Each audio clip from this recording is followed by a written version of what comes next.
Muchas gracias por seguir con nosotros. Estamos en su programa Sí en Contexto con este tema del tercer sector y las organizaciones civiles. Entonces, el tercer sector obviamente es mucho más amplio que las organizaciones, porque estas como que las organizaciones civiles típicas pues son unas cuantas, ¿es correcto? ¿O no? Digamos que el tercer sector es una manera de mirar a la sociedad civil. Es una manera de mirar. Y dentro del tercer sector, ya me lo dijiste, ¿verdad? Tenemos un subtema que es el de las OSCs. Entonces, el texto está hecho sobre una parte en verdad muy pequeña de lo que es la sociedad civil.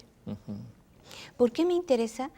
Porque es la forma sobre la que están haciendo la apuesta a los gobiernos, pero no solo los gobiernos nacionales, sino instituciones multilaterales como el Fondo Mundial o el Banco, el Fondo Monetario Internacional o el Banco Mundial, para democratizar la sociedad. Están invirtiendo desde hace mucho tiempo en este tipo de organizaciones. O sea, están alentando económicamente también la organización social hacia este tipo de forma de organización que son las organizaciones de la sociedad civil. ¿El Fondo Monetario? Sí. Sí, hay dinero el Fondo Monetario. Sí, así es, sí. El Fondo Monetario también. A ver, dime ¿sí? ¿Dónde? Yo no sabía que el Fondo Monetario daba dinero. Tiene a través de sus diversas oficinas en todo el mundo, tiene fondos muy importantes que se otorgan a los gobiernos sobre rubros que deben operarse a través de OSCs. ¿Cómo cuál? Gobernanza, por ejemplo, sector de la población indígena, mujeres, género, niñez. Pero eso quizás más el Banco Mundial que el Fondo Monetario, ¿no? Bueno, los dos. Los dos. Yo es una sorpresa para mí. Que los dos tienen aportaciones que van canalizadas a temas que deben ser operados a través de OSCs. Sí, pero el Fondo Monetario se me hace raro. Pero en fin, no importa, no tiene importancia. José Antonio, entonces, tú como en esta mirada que dice Miriam, comentabas hace un momento de que tu rama más bien es la informalidad. Y en ese sentido, pues es finalmente una parte de la sociedad muy importante en México, y sí, claramente en México. Se habla de que 40% de la población es informal, desde el punto de vista laboral, ¿no? Desde el punto de vista si estás o no en el Seguro Social, pues. Sí. ¿Cómo relacionarías tú este tema de informalidad con lo que dice Miriam respecto de esta mirada económica o de la sociedad?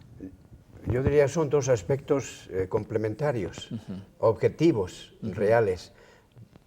Más de la mitad de la población laboral en México está en la informalidad, por una parte. Pero por la otra está surgiendo este tipo de organización, que me parece que es uno de los signos más positivos que hay. Yo recomendaría para los interesados en el tema que tengan en cuenta las reflexiones finales de Miriam en su libro. Al final, ella dice: estas organizaciones enfrentan tres grandes problemas. El primero, que se deben manifestar como mecanismos para la lucha política.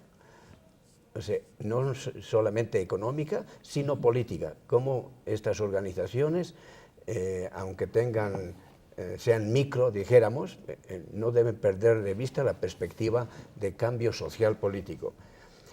En concreto, deben buscar la democratización. Este es uno de los objetivos fundamentales de estas organizaciones también, para lo cual deben tener en cuenta finalmente, dice Miriam, que están enfrentando a un Estado autoritario. O sea, estos tres apuntes de Miriam me parece que son muy acertados, con lo que termina en el último párrafo, algo que es muy importante. Entonces uno puede caer en cierto pesimismo y decir, frente a este Estado tradicional mexicano, ¿qué podemos hacer? Me parece que lo que subraya Miriam al final es el punto clave. Él dice: tienen una gran potencialidad para una gestión en pie de lucha. Tal vez esa sería mi reflexión básica. Lo importante es que, por diversas razones, la población mexicana, y más en concreto ahora con lo que está ocurriendo con Mr. Trump, ¿verdad?, en los Estados Unidos, la población ojalá crezca este pie de lucha. Claro. Me parece que una de las facetas que pueden ayudar a fortalecer esa pie de lucha es precisamente este tipo de organizaciones. Claro. Me parece que ese es tal vez no sé si el aporte principal, pero uno de los principales de este trabajo de Miriam. Entonces, ¿tú también lo ves así, Margarita? Sí, me parece que uno de los síntomas que confirman lo que está diciendo el doctor Alonso, y como lo apunta Miriam en su libro, en los años 70 repuntan las organizaciones civiles, ¿no?, de este tipo, del tercer sector, debido a la crisis económica de la época.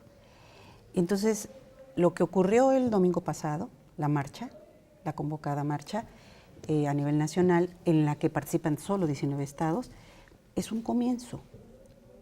Hay unas grandes incógnitas, a ver quién es el guapo que va a encabezar políticamente o moralmente el movimiento, la movilización.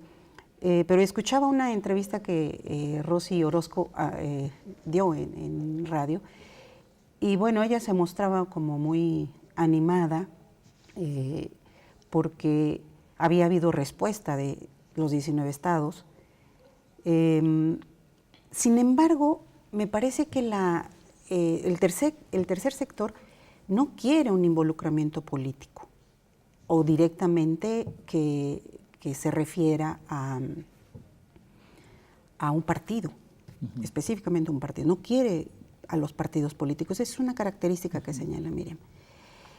Y en el tema precisamente que Rosy Orozco señalaba, es un tema que atrajo a los que no están de acuerdo con las políticas migratorias de Trump. Ese fue un motivo, pero hay otros. Entonces, la organización a nivel nacional todavía está como en ciernes, pero es un indicador que habría que ver cómo se va desarrollando en lo sucesivo. Sí, efectivamente, no todo el mundo quiere entrarle a la política partidista, porque está el descrédito y casi si te juntas con un partido, pues ya te estás haciendo igual que ellos, ¿no? Por definición. Ya te besó el diablo. Ya te besó el diablo, exacto, es buen dicho.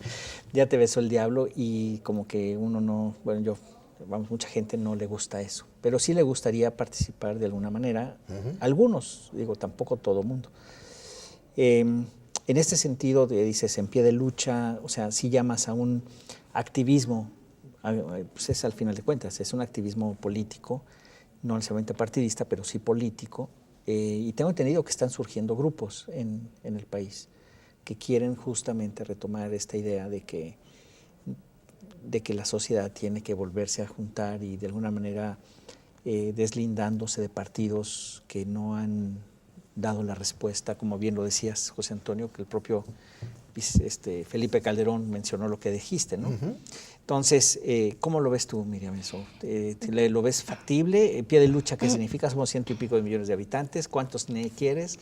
¿O solamente, digo, igual no tiene que ser una super cosa grandototota, simplemente que cambie conciencias al final, ¿no? Yo coincido con usted en el sentido de que el tercer sector está a prueba. Efectivamente, creo que la teoría está a prueba desde hace un buen rato y creo que se está quedando muy corta para poder explicar lo que pasa en la organización de la sociedad civil. El concepto por sí mismo que plantea que esta sociedad civil debe estar fincada fundamentalmente en la atención de problemas inmediatos, de buscar una participación mediante canales institucionales, se queda también muy corta cuando uno ve que hace falta la organización de tipo político, la organización partidista. El problema es que no tenemos ahora un partido, ¿no? De ese tipo. Ese es el gran reto, yo creo, de la sociedad civil. ¿Y quién va a ser el guapo que lo encabece? Exactamente, ese es. O la guapa, ¿verdad? Porque el tercer así sector concebido y las OSS por sí mismas, pues no, definitivamente no están abonando mucho a la democratización de la sociedad, aunque yo mencionaba hace un momento, en algunas sociedades han contribuido en algunas, ¿verdad? Efectivamente. Se ha canalizado. Aquí también, no nos digas que bueno, no. tenemos casos muy exitosos, por supuesto. Durante la época de los 80, 90, del tránsito a la democracia, tenemos organizaciones muy importantes que abonaron, que impactaron en este tránsito. Nos tenemos que ir a un corte otra vez. Regresamos con ustedes, estamos en Sello en Contexto, volvemos para concluir.